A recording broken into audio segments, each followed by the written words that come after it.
morning and good evening, depending where you're watching us around the world. Talking Baseball Australia Live is on the air. We're coming to you in 3, 2, 1. Here we go.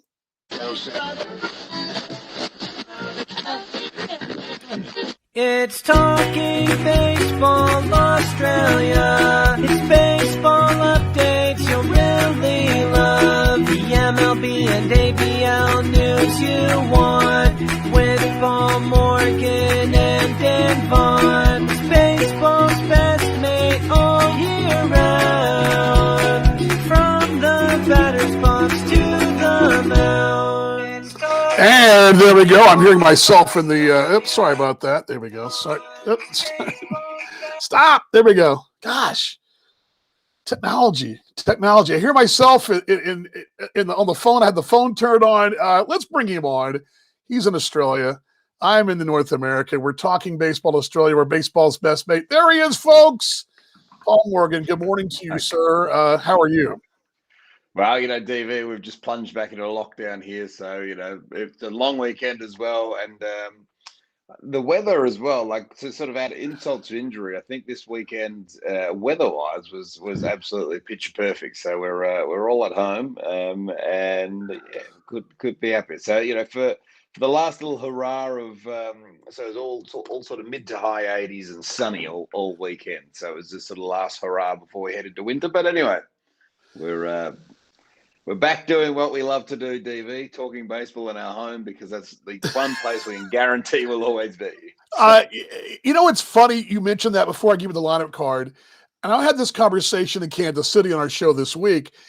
It's really different because in since September of 2019, I got spoiled because I was with my wife basically every day of the week. I didn't travel much. I didn't broadcast. And now all of a sudden, I got to tell you, I sort of got used to the lifestyle of the grill in the backyard and, firing up the Barbie and throwing the steaks on there and doing some lobster tail and some prawns and then, having the cold one and just doing the lifestyle at home. And suddenly the 9 to 5 thing. And as a matter of fact, I'm going to give you a lineup card real quickly. We're going to jump right into our guest because he's waiting to jump in. First off, here is our lineup card on the show today. In no particular order. We'll check the MLB. There's not a lot going on, but we'll kind of check in with Liam. And I got a little Lewis Thorpe news as well. I'm going to talk about foul balls. My question to you, everyone watching us worldwide, have you ever caught a foul ball? That's my question. And where? Yes, and where? That's the question. And also, our leadoff man, he's wetting the wings. He is Perth Heat's own, Western Australia's own, young Will Sheriff, who is going to be joining us right now. I'm going to bring him in and just going to jump off with it right now. So bring him in 3, 2, 1. And first off, Will, good morning to you. Thank you for getting up and joining us this morning. How are you doing, mate? Yeah, good. How are you guys? Man, we're doing good. You got up early with Paul, so you and Paul are both up early. I'm very impressed you've joined the old 7 a.m. train on a Saturday morning. But as I was just telling Dan, there's nothing else for us to do this weekend, so we might as well talk some baseball. Yeah, exactly right. Well, we're excited to have you. I went back and watched yesterday one of your games. I think it was the Adelaide game. And, I get fired up watching you pitch. And I think fans get fired up watching you pitch. First off, congratulations on the signing with the Diamondbacks. First off, walk us through that whole process and how that came about.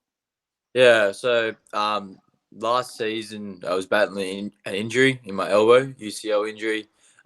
Wasn't expecting anything of it. The main goal was just to get back healthy. And then from there, obviously, it was with the Heat the season before. They said, "Oh yeah, we're looking that you're gonna make the roster." I was like, "No way, this is pretty crazy." And then just from there, obviously, being a guy just expecting to come in when we're 10 runs up or 10 runs down, to then getting a spot where we were coming in with 1-run ball games, and then just near the end of the season. Arizona ended up reaching out and we're like, hey, we're really interested in you. And from there we just got Zoom calls going and chatting away. And next thing you know, I'm signed with them. So it's great. Go ahead, Paul. I was just say, Will, like for you, last season you were Lost you, Paulie. Oh, check your mic, bud. Well, yeah. Do you hear me, Will? Yeah. Okay.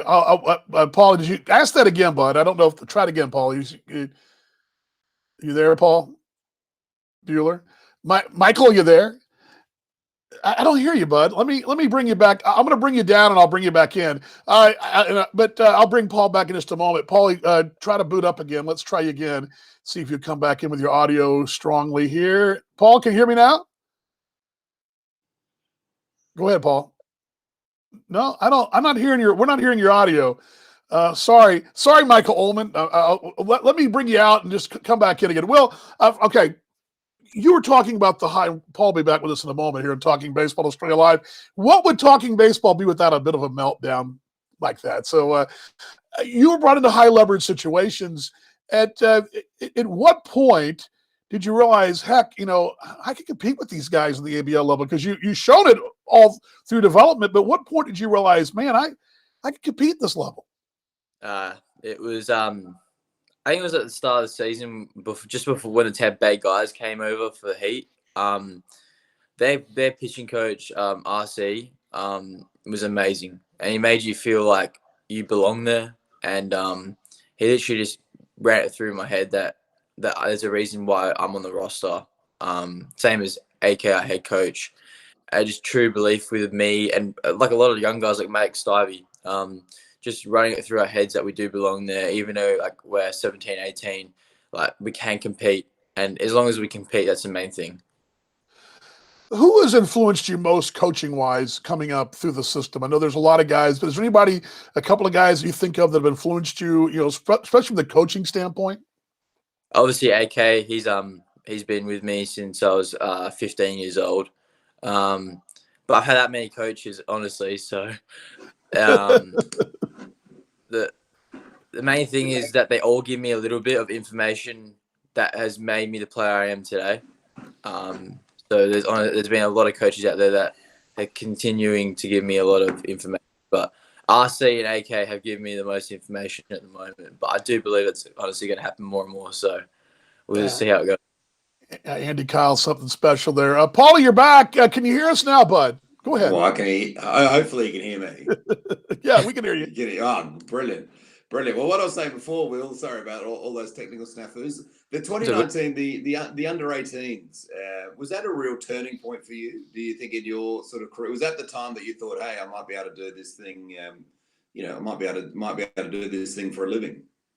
Yeah, of course. A couple of years before, I was doing a couple of other Australian teams like showcases and stuff like that.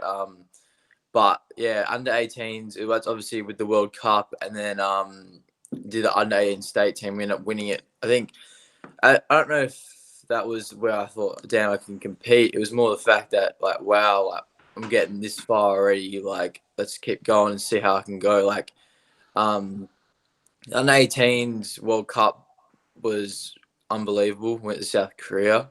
And like we weren't expecting that at all. And the competition over there is amazing, and it's a credit to the Australian team that we competed as well. So, I mean, it's helped me out big time for sure. And when you do face teams like over that in the World Cup, you do feel like, and you do succeed. It's like, wow, like I can compete against the best in the world. So I mean, it does give you a bit of like, wow, let's see how far I can get.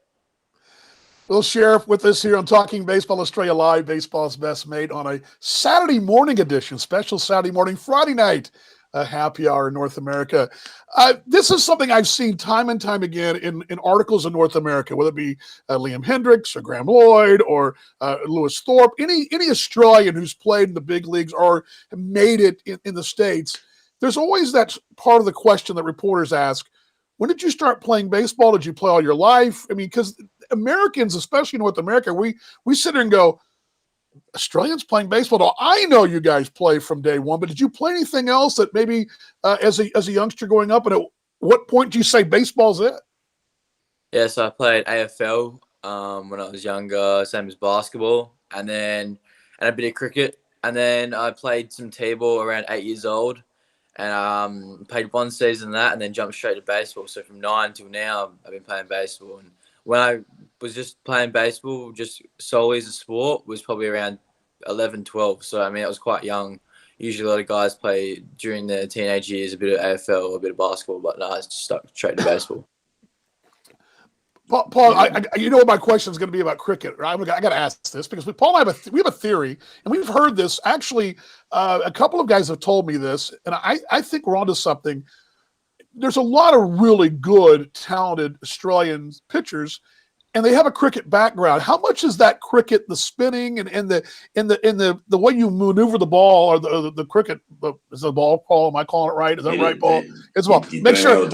I'm fighting through it as a Texan who knows Friday Night Lights. But is there any similarities there? It seems like we're onto something here. I think we're onto something there. Do you think, Will, we're onto something that maybe the cricket spinning helps you guys, especially when you get a lot of movement? Yeah, I do believe that. It's probably one of the reasons. I mean, obviously the ball's a bit different, but I mean, you're still working with that seam as well. So there's always obviously one seam on cricket ball, but I mean, when you are spinning it, you've got to put fingers on the seam, and you're still doing the same sort of wrist movement. So I mean, yeah, I do believe that there could be something there. Look at me, Paul. See, I'm an expert on cricket now, mate. Look at you, the producer. Will, have the Diamondbacks set you expectations for this year? Have they sort of said that this is where you are now by sort of September? This is kind of where we'd like you to be. Or have they sort of given you any timelines or any information like that? I'm expecting that all when I get over there. Hey, so I'll probably be heading over end of next week, and then I'll probably have a couple of meetings there and see what they want me to do. I mean, they shut me down for the last 6 weeks before this, just because apparently I had a big season over there with the Heat. So those 6 weeks have been probably the first 6 weeks I've had off throwing in a long time without any injuries. So I mean that's good, and heading over there and then just working my way back up again. So. I'm throwing now, but no bullpens or anything like that. So we'll start doing that when I get over there. Have you chatted with any? Go ahead, partner. Go ahead, partner. I was just going to say, is it Craig Shipley still? Is he the Diamondbacks recruiter? Yeah. So on the Zoom call, I had Pete Wardle, who's an international scout, and then obviously Craig Shipley as well. Yeah, it's funny that you mentioned Shipley. I was on a flight from Dallas to Kansas City last Sunday, and I was sitting next to a Blue Jays, the national cross-checker. He was actually one of the Blue Jays' top scouts. We were talking Australian players, and I was talking the ABL. I always talk about the ABL when I'm on it, when somebody chats about it, and especially with the scout. And he actually mentioned, I played with Craig Shipley back in the day. And I said, he goes, and he even said to me, I think he actually got us not got us. They got them in Arizona. Arizona got him a kid from Australia. And I said, well, yeah, they got that kid on my show on Friday. So your name came up on a flight from Dallas to Kansas City. And, it's one of those things. So your name's out there. It's good stuff. Have you chatted with anybody and said, look, what to expect? Maybe your teammates or guys who've gone before you. You kind of sought advice on what to expect when the trip to North America, as far as the baseball trip, that is. Yeah, of course. I obviously talked to a couple of Australian blokes first, like Warwick Saupold, and I mean, he's probably one of the perfect guys to talk to. I mean, he's been through it all, and same as like Alex Hall, he's with the Brewers, especially as he's been my catcher for quite a while. I mean, I just talked to him about it as well, and he's in that rookie level as well. So I mean, it'll work out well. There are a couple of American guys this year as well. So obviously, like Zach Reniger, he played in the bigs for 4 years. I mean, he's probably another perfect guy to talk to, and Nate Gherkin. So I mean, those guys give me and Dylan Unsworth as well. He's probably another great guy to talk to. They give me a ton of information, what to expect, but at the same time, I kind of just wanted to go out there fresh and see what happens myself. I mean, it'd be great stories behind it. So we'll see how it goes. Yeah, that Nate Gherkin, those Sioux City Explorers, big rivals with those Kansas City Monarchs. I love Nate. I love that. Paul, go ahead, sir. I got stepped on Paul again. Sorry, buddy. No. I was more interested, which you sort of just answered. I was more interested in the guys from the Heat that you tapped into about the journey, and how much even this year, like you mentioned Zach Reniger before, of course, and Warwick as well. How much of those guys in season really changed the way either you pitched or you approached, or what did you learn from those guys this year? I mean, that was one thing this season was a lot different. Was it was like just the work ethic during the season. Mm. Like obviously in the off season, you try and work your ass off to weights, to long toss, and throw as high as you can. But seeing what to do during season as well, just to maintain your body, is a big thing as well. And Zach Zach really showed me what to do there. You know, he was throwing every day, as hard as he could at 100%. And I want to do the same thing. It really helped out, and just the way you work in the gym, it's obviously a lot different during season, just to maintain, not to overdo it, adding muscle or anything like that. So it's the approach of the game is a lot different during season. He really helped that out. And then obviously Warwick, he was the more mental side of things. You know, you belong there, and you need to think that you belong there. Don't think you're any less than anyone else. So I mean, they helped me out big time. When you were young, our first time we were in the air, 2012 for us, you'd have been one of those guys kind of watching the Heat. Were the guys, obviously Warwick was one of them, but anybody else that you were watching and saying, man, I that's my guy, that's the guy I want to be like, that's the kind of player I want to be?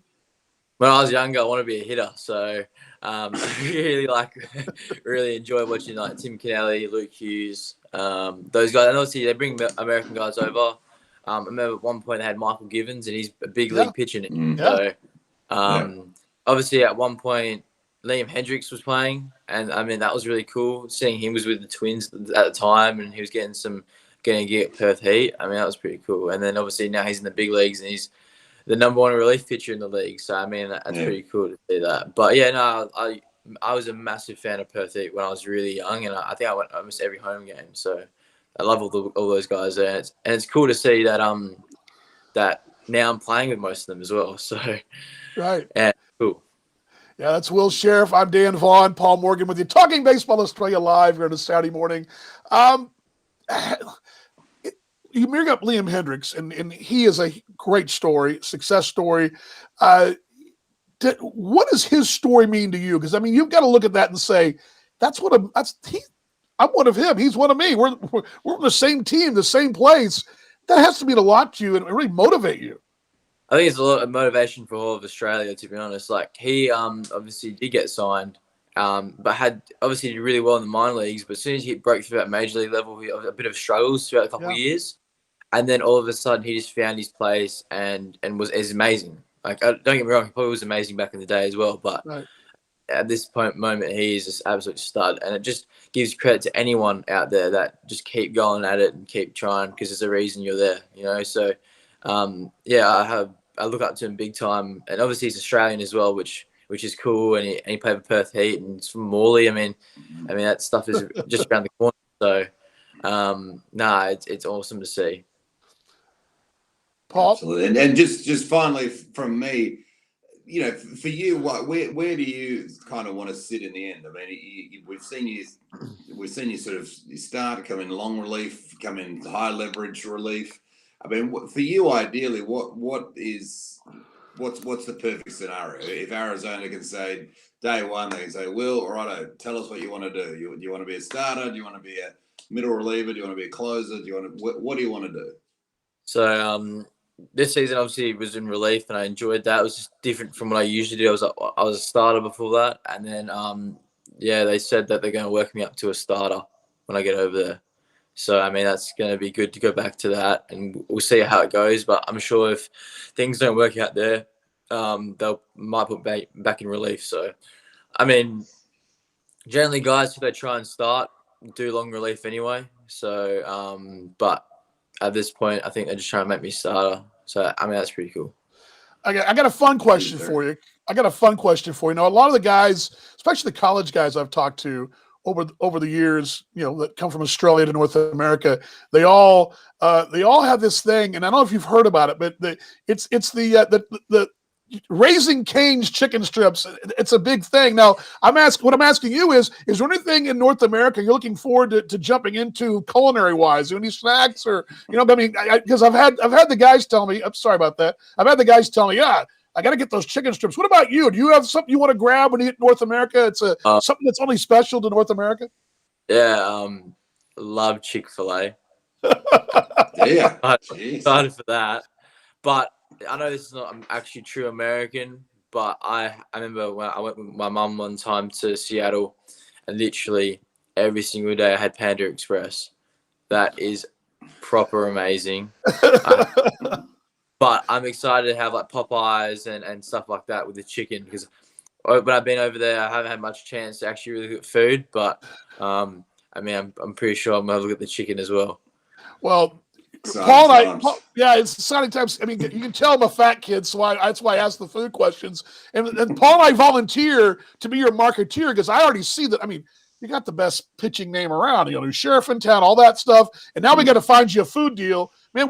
Paul, we got to get this guy set up, don't we? Marketing wise. We do indeed, and good to see old Jack Bowie out there as well. He's chimed in saying he misses Panda Express so much as well. So. Yeah, no, Bowser misses Panda Express.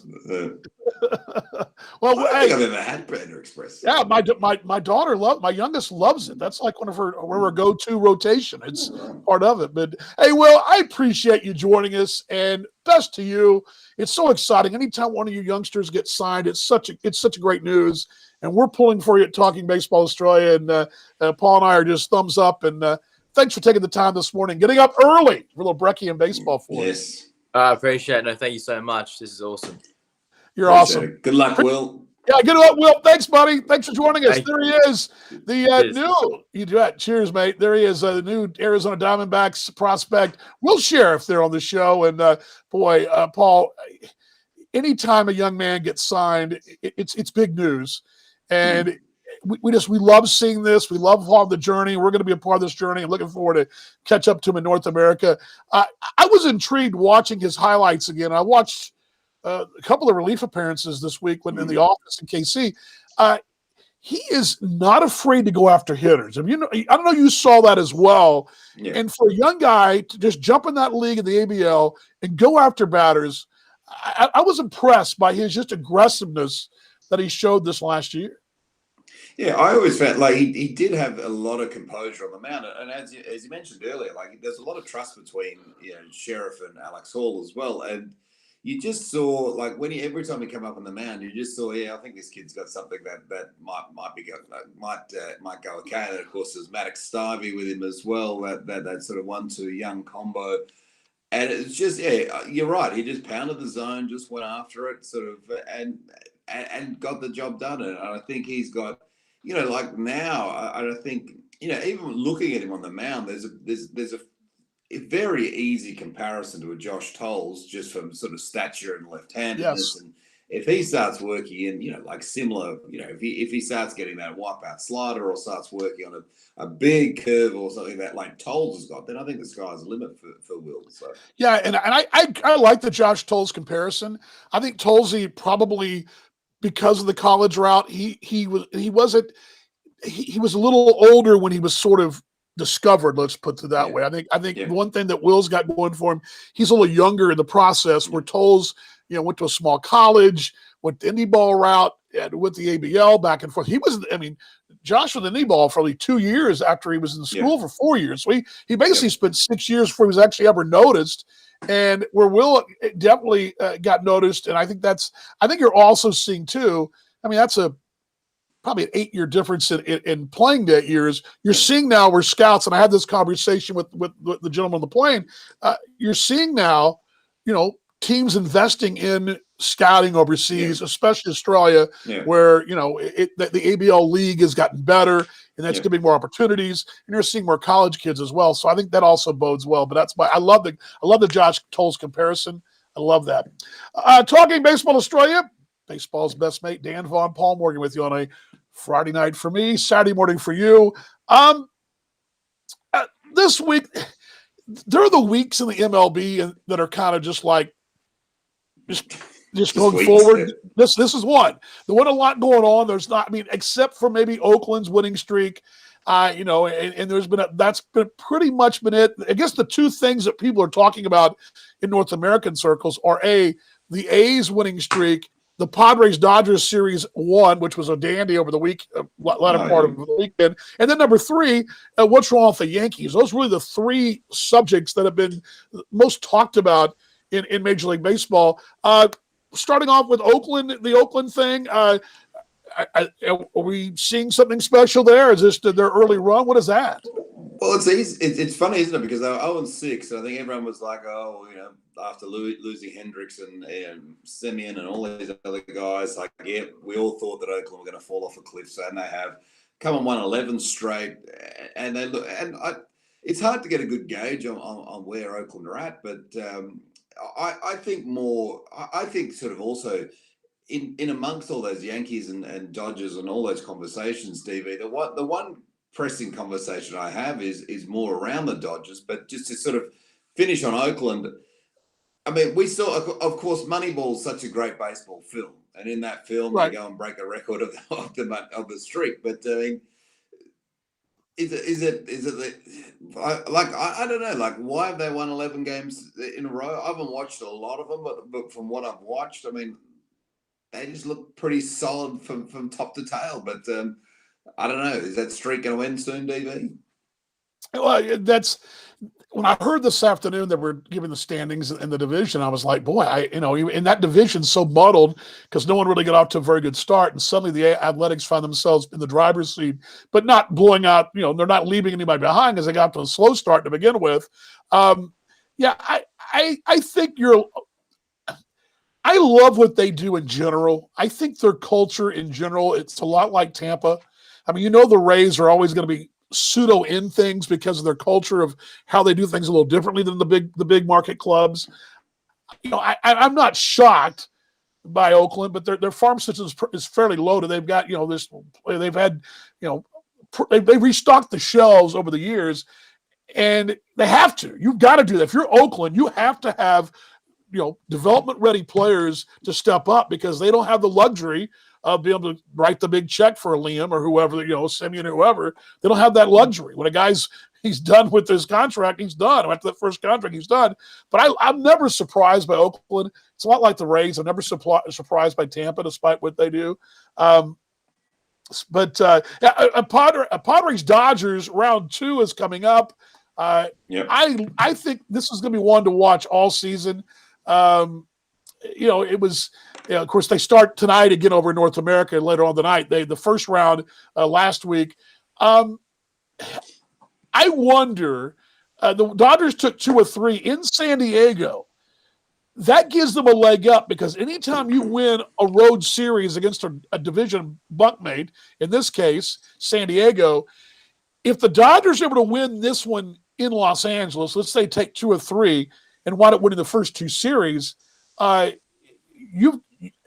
message will be loud and clear to San Diego and Arizona and Colorado and the rest of the National League that you have to really knock us around to get us off the top because this is a big opportunity for Los Angeles because LA already winning the series on the road. They win the series at home, taking the first 2. That'd be huge for them. It's almost a must-win series for San Diego. For San Diego not winning that series at home, this is almost a must-win series for them. Early, it is. Course, but it is. But I mean, the biggest question I have for you, DV, is when you look at the Dodgers. I mean, is there any team in baseball that can beat the Dodgers over a 7-game series? Like if you look at their rotation, where their lineup card, I can't. When I look at that, I think to myself, all right, they'll lose games here and there, of course. But if you take that team into a 7-game series, San Diego, whoever, who could possibly beat that team in a 7-game series? Yeah, and that's the thing. I think right now, as we stand here on April 23rd, 24th, depending on what part of the world you're in, I think that's a fact. I think you're saying you're not saying that no one else is saying that they're the best club. Now, how that transpires as the summer goes forward, injuries wise, number one, and number 2, what clubs out there that are on the fringe develop that 3rd, 4th starter, develop that longer lineup. It's pitching is the big thing. Besides their lineup, I take for granted their lineup is so good, but their pitching's been so good. I mean, watching them last year, the playoffs, the lineup was always dangerous, but knowing their bullpen was deep, the rotation was a little thin late because of injury, but in general, they're able to run arms out you left, right, whatever as they want to, and no other club's able to do that right now. I thought San Diego, and we'll know this weekend. I thought San Diego was probably the more up to the task. But as far as American League clubs, no one I can think of at the moment has that kind of rotation, that kind of bullpen depth as we sit right now. It doesn't mean they won't have it after moves are made and things like that. But I think you're right on. There's no doubt about it. Final thing. Go ahead. I'm sorry about that. I was just going to say, because I thought one of the interesting points for me, I was watching the Dodgers-Padres game a couple of days ago, went into extra innings, went deep into extra innings, and then all of a sudden, like when it's really, really super balanced game, and then the Dodgers roll out David Price from the pen. From the pen! From the pen, and he just comes out 2 innings just throwing just strikes after strike after strike, and just it was an easy win in the end for the Dodgers. I think they tacked on 3 runs or extras or whatever it was, and walked away with it. But it's but yeah, to me, I just watched that and I just thought, boy, sometimes we sort of forget that, like you were talking earlier about Oakland, we forget that the Dodgers added Trevor Bauer for a bunch of money. By the way, right? It's like, it's just like we forget that stuff sometimes, but. Yeah, it would be interesting, but obviously the Padres couple injuries concerns at the moment. But I'm looking forward to watching that game a little later today. I think it's a 10 o'clock start here in Perth, so 12 o'clock East Coast. We're not leaving the house. Not leaving the house. Make you a nice Sammy, and get you one of those. Make you one of those good melts, and go for it. Final thing, we didn't get this last week, but I want to give this to you. Did you see, and I know you did, it was on our run sheet, we just never talked about it, the MLB made a couple rule changes. The big one that they're trying to push, now they're not using it just yet, but they're using this in the Atlantic League, which is one of the independent leagues, kind of the guinea pig league. They want to move the mound from 60.6 to 61.6. And the one I think is interesting, besides the mound movement, which I think that I'm not sure whether they're messing with that, but the DH rule is something they're experimenting with as well in the Atlantic League. And what that means is the DH is tied to the pitcher. So, for example, you start off the ball game with the DH, but when the pitcher changes, you got to start playing by National League rules. That makes sense. So the DH and pitcher are tied together. So once the pitcher leaves, the DH is going to enter the ball game, or you got to bat for the pitcher. It's a little convoluted. I don't like the mound thing at all. I just think the mound's fine. Yeah. Leave the mound alone. But I'm looking at ways to spice up the game a little bit. I'm not saying the DH tied to the pitcher is going to be one of those rules that's going to make the game great, but baseball is in need of some kind of infusion of something. And maybe that's one of those things that could infuse some kind of excitement, I guess, or some kind of, I don't know what, excitement's the wrong word, but some kind of challenge that's not been there before. Your thoughts on the DH and pitcher being tied together, or does it matter? Look, I'm one of the few people that I actually like seeing the pitcher hit. I think it's just. No, too. I think it's just. I don't know. Like it's one of those things because it actually does.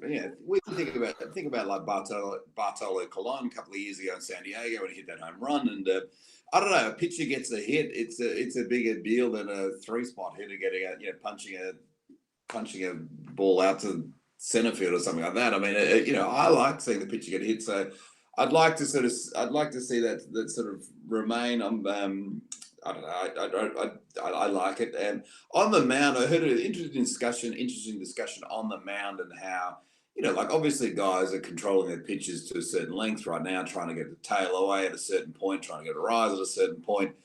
And the concern is that the movement of the mound will lead to potentially a lot more wild pitches, a lot more sort of, like potentially batters are getting hit more because, of the adjustments that the pitches need to be made. But a lot of it comes off the back of, like really baseball's taken away the singles, the base hit, the old, the bread and butter base hit has become a thing of the past in a way, DV. And that's sort of, I suppose they're trying to get ways to, keep players on base, get that excitement going, try to, but it's either strikeouts or home runs is seeming what the fans want, but it's, I don't know. I don't know why you moved the mound though. That just doesn't make a lot of sense to me, but I'm not a pitcher, so I don't know, but it's. I guess we should have asked Will about that. But talking baseball, Australia Live, baseball's best mate. Speaking of pitching, this news, we talk a lot about Liam. We're going to get to Liam Hendricks in a moment. There wasn't a lot there this week. But I don't know if you guys saw this, but it's actually good news for Lewis Thorpe. Lewis Thorpe back and forth this week. Thorpe was in the big leagues called up last weekend, and it was the 27th man on Tuesday. Now, what that means is on doubleheader days, big league clubs can bring up an extra man. So he was brought up over the weekend, made a bullpen appearance, and then another in the doubleheader. Pitched very well, but was back to St. Paul, to the training site. He was the 27th man of the doubleheader, and went back and forth. You're going to see him go back and forth this year. It reminds me a little bit of what we saw from Liam Hendriks back in his first couple of seasons, where he was back and forth because of options. First off, good to see Lewis up, and he was he pitched fine. Number wise, I had it for you guys a moment ago. I just don't know what I did with it. I had his numbers, but your thoughts on Lewis? Yeah, look, his last outing, I think he pitched an inning, had no hits, no runs. There we go. Nothing in between. He had a rocky one maybe 2 or 3 days ago, but look, I think it's got to be. I think the interesting part about this whole, and I'd love to get Lewis on as well. Like, it must be a bit of a mental and emotional roller coaster when you're sort of up. Like you're really living and dying by the sword every time you pitch. I mean, you make one mistake, you're down again. You make, like it must. And hopefully we'll get Liam on the show, and a few other guys. Might get Warwick Selpot on the show as well, and just talk about that mental side, which was interesting with the conversation we had with Will earlier about how he reached out to Wazza, and Wazza sort of talking more about the mental side of it. I mean, it must be hard, frustrating, tough to kind of go, here I am, I'm at target field, and then I'm not. Then I'm here, then I'm not. Yeah, but I'm here, then I'm not. So. It's the nature of the business, and I think when I was younger, first covering baseball, I didn't like that. I would think, God, that must suck for a pitcher. But over the years, I've gotten older and understand the reasoning behind it. I'll explain that in a moment. I think Warwick's a great example. I remember catching up with him in Double-A. Oh gosh, 2012, 13, somewhere in there. He was right there on the cusp of Triple-A, the big leagues. He would get called up the next year. But I remember him saying, and I'm kind of paraphrasing, but he was like, I can't worry about those things. I can't worry about where they might want me, I just got to worry about what I got to do. And it's go out every day and throw strikes and get outs and deliver. And eventually it'll take care of itself, up and down. And that was his attitude throughout his time in the big leagues. We saw the same thing from Liam as well. Very early in his career, we had this type. What I'm going to talk about, we've had this conversation before on Liam Hendriks circa 2013, 14. We had this very same conversation, what I'm going to tell you in a moment. But the back and forth option thing is a little concerning, a little confusing for fans. But if you understand the nature of the business, you'll understand why this happens. So, but yes, it's good, interesting to see, and Will hearing that from Warwick, but seeing those guys, it is a challenge. But what happened, basically, the good news for Lewis Thorpe, there's good news and bad news here. Now, the bad news is, because he was granted one more option year, you have 4 option years. Okay, that means when you're a player, when you hear the term a player is out of options, that means he's either got to be offered a contract, kept on the big league, or actually, first off, kept on the big league roster, and stay on the big league roster. He can't go back to the minor leagues. He's got to stay on the big league roster, or be what they call designated for assignment. That's what happens after you have 4 options. Those 4 options are years. They're not 4 trips back and forth. It's 4 seasons. Well, because of the pandemic and also Lewis's injury issues, he didn't qualify for that 4th year. Now, the bad news is for a player, if he has a chance to be a free agent, test the waters, make some money. The good news is, though, at the same time, it guarantees that Lewis Thorpe will stay on the 40-man roster this year, at least through the rest of the season, and a chance to either win a long-term contract or hold a spot on the roster, because the Twins are desperately looking for someone like him to fill that role. And so there's some good news. Bad news is, the good news is, though, is that Lewis is going to go back and forth. You're going to see this happen several times this year. When there's a need, he'll be there. And when there's not, the reason they want to keep sitting back to the minor leagues, keep him on his normal workload. You don't want to send. What you don't want to do is bring a guy up, sit him in the bullpen, and not pitch for 10 days, and pitch once, and then he gets out of rhythm, out of sorts, and finally his numbers are crazy. And you want him on a routine. And Lewis is going to be in a routine. So that's the good news. There's some good news and bad news all wrapped up into it. I know that it's kind of a deep conversation for a lot of folks, but the option thing, Major League Baseball a few weeks ago gave him one more option year. So that's why you're going to see Lewis Thorpe going back and forth between the big leagues and at this point, the alternate site, and eventually probably AAA St. Paul, which is where the Twins are located at. Perfectly explained, DV. Perfectly explained. Look, it's nothing better than seeing these Aussie guys up there. It's amazing to see. But DV, before we move off Major League Baseball for a minute, I wanted to ask you a question about the Yankees. You talked about them earlier. They're the hot topic in North America. They're the news that they're not, their offense is not firing, and Giancarlo Stanton might be, as they say, he might be the first guy to get booed out of New York in a while. But the Yankees are tearing down their teams. I mean, in your baseball lifetime, I mean, how often have you ever seen the Yankees go, "This ain't working, we're tearing this thing down"? Oh gosh, 10, 12. I mean, at least I can remember. I mean, I can go back to after the 77, 70, late 70s, tore it down. 80s, tore it down. There was that long stretch in the 90s. They tore it down several times. Finally got there to the mountaintop. When Graham Lloyd was there in the late 90s, and tore it down again. They've done this up and down over the years. That's what they do. The New York Yankees, that's what they do. They unlike any other club in North American baseball, they do that, and not always successfully, but they're not afraid to pull the plug, and that's what makes their whole Bronx, they call it the Bronx Zoo, what makes it so appealing to a lot of fans. Because if you read the New York papers, I mean, you thought that they were the worst team that ever played baseball. I mean, they write right now in New York that's the worst Yankee team that's ever played, maybe the worst baseball team ever, and that's. I mean, obviously, they never sat through a Texas summer in the 1980s. So, I was reading something that all of a sudden the Jets, the Knicks are looking, in New York are getting all this positive publicity because those god awful Yankees. But I wonder, a lot of guys on big contracts there. Like, I mean, do they just, Stanton probably the obvious one. Do they? I mean, how long do you think the Yankees, at what point do the locals in the Bronx start coming with the pitchforks and fire and try and demand the team to change? Well, do you think they're already there? They're already there, and the only thing that makes it not as, I shouldn't say as much fun, interesting. When George Steinbrenner was alive and he was there, it was always, I mean, he wouldn't let it go very far. He would never let a drought go very long. He would stop the bleeding right away. That's the one thing that's changed. This will probably go a little longer, but the fans are already there. I mean, here's your headline. Here are your headlines from New York today. I had some of these earlier today. Let's see here. Yankees finally make promising steps, like as if they've never made any promising steps. Yankees play their best game of the season, best game of the season, but it won't make a difference. I mean, that's what you're getting from. Those are headlines from New York. I mean, that's what you're seeing. Those are things you're seeing. But they do things differently there, and you're expected to do things differently there. And it's funny because especially fandom, baseball fans.